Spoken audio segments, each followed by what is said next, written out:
This is the solution video for question 5 from paper 2 of the 2019 TMUA or CTMUA exam.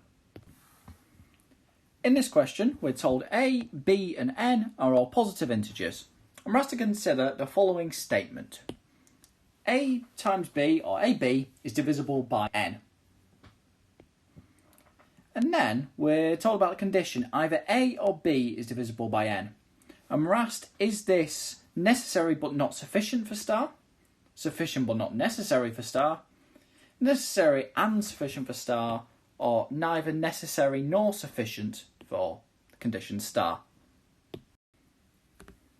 So we need to look at sufficiency and necessity in this question. So let's start with sufficiency. So let's suppose a or b is divisible by n. So we're assuming this condition, and we're going to have a look if star is true. So if a or b is divisible by n, what does this mean? Well, we know this means a is Cn or b is Cn for some c where c is some positive integer,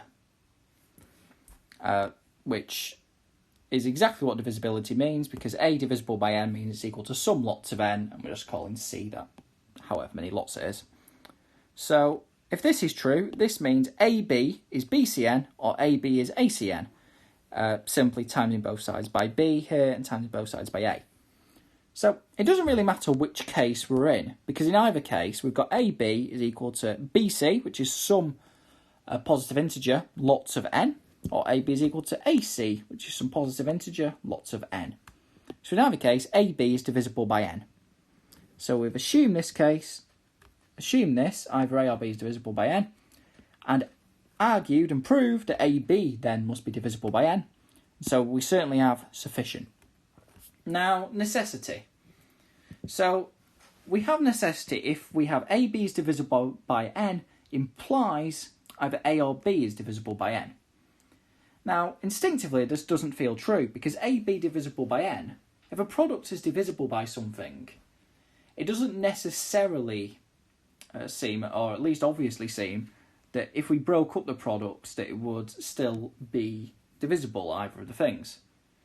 So we know we're going to have a problem when n is equal to AB or close to AB. So let's look at an example of A is 2, B is 2, n is 4. And we're aiming for a counterexample here to star implying either A or B is divisible by n. So here, AB is 4 and n is 4. So we know AB divisible by n is a true statement. So what about either A or B is divisible by n? Well, we know this is false, because 2 isn't divisible by 4, and so A isn't divisible by n and B isn't divisible by n. And so we've found a case where star is true, but either A or B is divisible by n isn't, which implies we do not have necessity. So if we look, we have sufficient, but not necessary. So this matches option B in our multiple choice, and so our final answer is B.